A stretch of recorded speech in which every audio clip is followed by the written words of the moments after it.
Do you enjoy giving gifts? Absolutely. There's genuine joy in selecting something thoughtful for others. I particularly love seeing their surprised reactions. It makes the effort worthwhile. However, I prefer meaningful gifts over expensive ones. What was the last gift you received?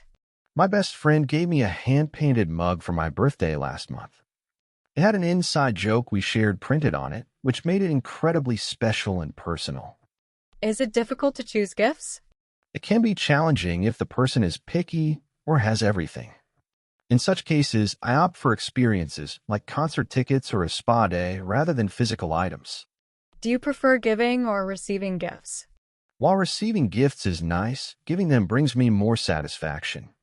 There's something magical about brightening someone else's day through a carefully chosen present. Are gifts important in your culture? Yes, they play a significant role, especially during festivals and weddings. We believe gifts symbolize respect and affection, though the sentiment matters more than the monetary value.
I'll never forget the day Mihiraa gave me a gift that perfectly matched my heart's desire. It was my 25th birthday, and she presented me with a first edition copy of my favorite novel, The Shadow of the Wind by Carlos Ruiz Zafón. This happened last summer, during a small gathering with close friends at Mihiraa's apartment. She had planned a surprise party, decorating the living room with book-themed decorations since she knew how much I adored literature. When she handed me the carefully wrapped package, I initially thought it was just another birthday card, but the moment I felt the weight and texture of the hardcover, my hands started trembling. Mihiraa wasn't just any friend. She was my college roommate and the person who knew me better than anyone else. We had spent countless nights discussing books, and she remembered how, during our sophomore year, I'd mentioned stumbling upon this novel in a library and falling in love with its prose. At the time, I lamented that I could never afford a first edition, as they were rare and expensive. I had completely forgotten mentioning it, but Mihiraa didn't. She had secretly tracked down a copy through a specialty bookstore in Barcelona, even corresponding with the seller to verify its authenticity. The novel wasn't just a book to me. It was a symbol of my passion for storytelling.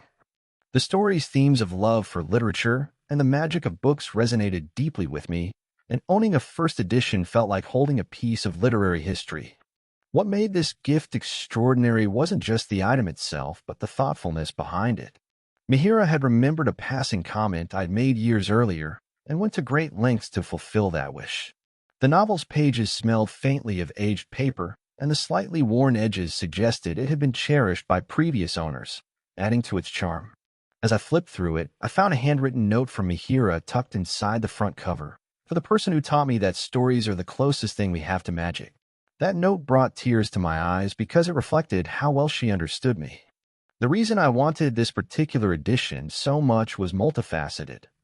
Beyond its rarity, it represented a dream I dismissed as impractical.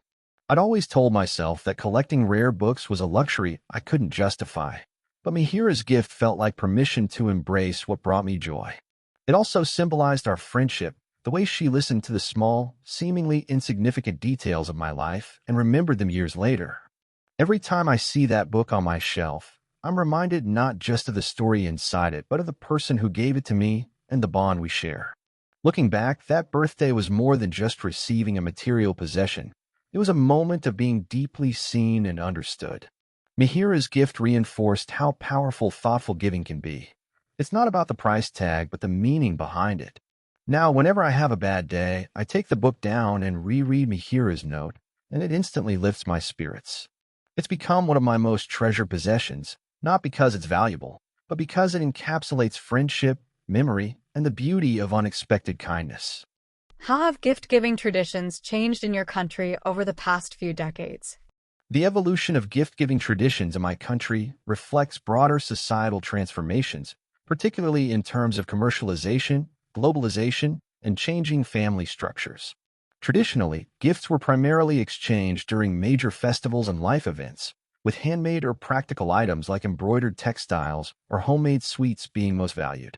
These gifts symbolized personal effort and cultural heritage. However, with urbanization and increased disposable income, gift-giving has become more frequent and commercialized. The rise of department stores and e-commerce platforms has created an expectation for branded, store-bought presents, shifting focus from sentimental value to monetary worth. Younger generations now exchange gifts for occasions like Valentine's Day or birthdays, which weren't widely celebrated before. Another significant change is the influence of Western culture, where gifts were once given privately among family. Public gift exchanges at workplaces or schools have become common. Technology has also reshaped traditions.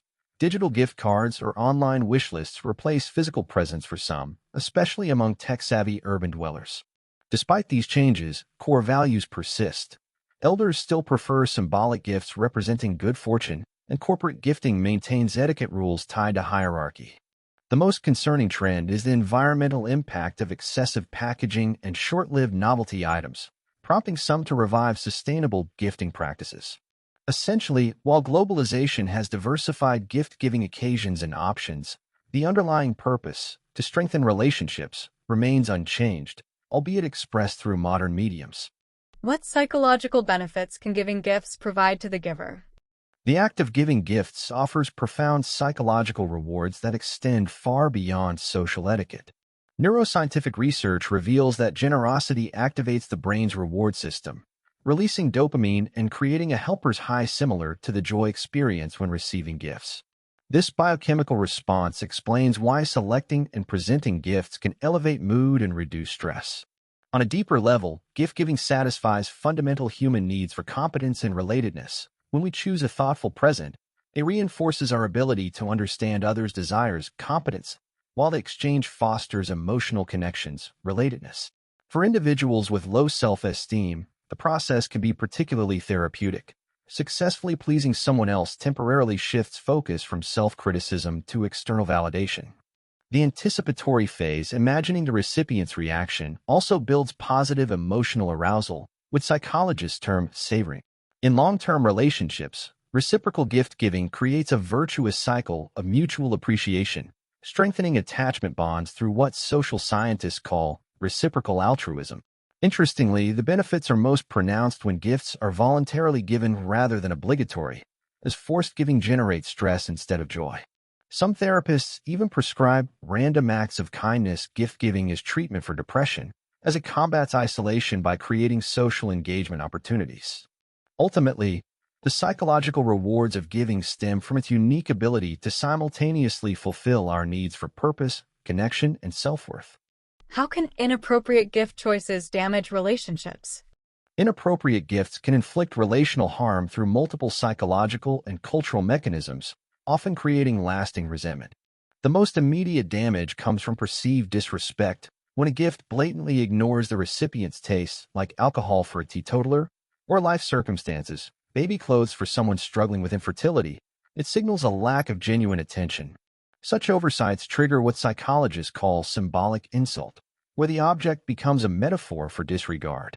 In hierarchical relationships like employee-boss dynamics, overly personal or expensive gifts may cause discomfort by violating professional boundaries, while cheap token gifts to close family can read as indifference.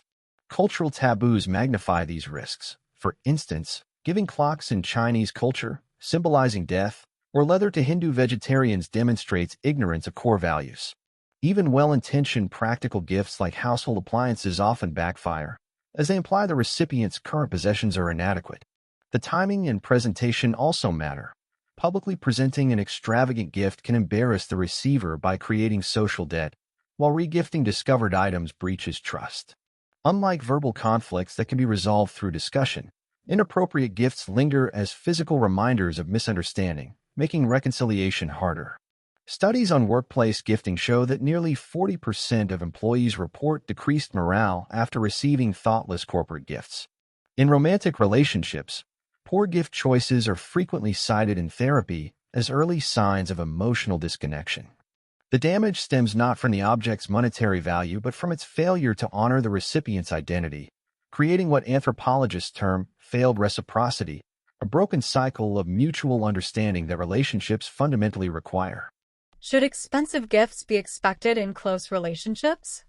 The expectation of expensive gifts in close relationships represents a complex interplay between emotional needs, socioeconomic factors, and cultural narratives, one that often does more harm than good. Consumerism and social media have distorted gifting norms, creating unrealistic standards where love is conflated with monetary expenditure.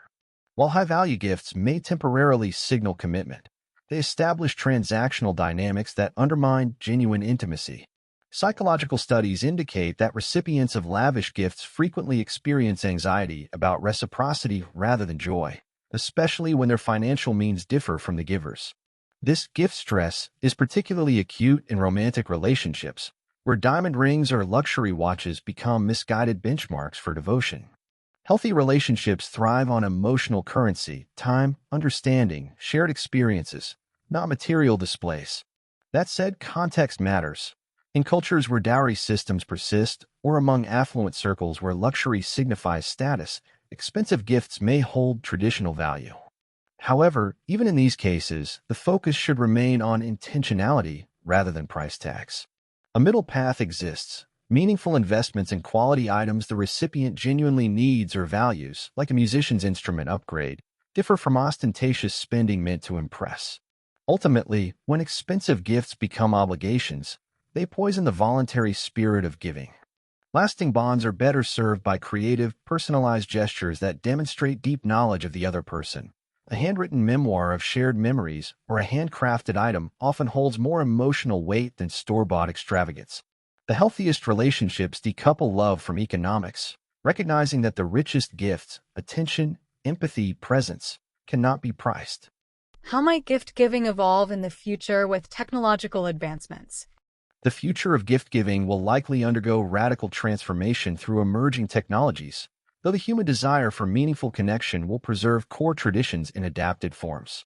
Augmented reality (AR) and holographic technology may enable virtual gifting, where recipients in different locations can interact with 3D presence. Imagine a birthday cake projection that multiple friends can cut together remotely. Blockchain and NFTs could authenticate and immortalize digital gifts, allowing unique artworks or songs to function as heirloom presents in the metaverse. Biometric advancements might lead to emotion-sensing gifts. A bracelet that changes color based on the wearer's mood could help long-distance partners feel connected. AI personalization will reach new heights, with algorithms analyzing social media, purchase history, and even brainwave data to suggest ultra-personalized gifts. However, these innovations risk exacerbating privacy concerns and emotional detachment if overused. Countertrends will emerge too. As tech fatigue drives demand for analog gifting experiences, subscriptions for handwritten letters or DIY craft kits may gain popularity. Environmental pressures will spur growth in the circular gifting economy, where presents are leased or swapped rather than owned. Most profoundly, brain-computer interfaces could enable the ultimate intimate gift, temporarily sharing a memory or sensory experience directly with someone. Yet despite these sci-fi possibilities, the essence of gift-giving, the symbolic communication of care, will endure. Future generations may simply express it through hybrid rituals, like pairing a physical gift with its digital twin or embedding AR messages in traditional objects. The challenge will be harnessing technology to deepen, rather than replace, the human connection at gift-giving's heart.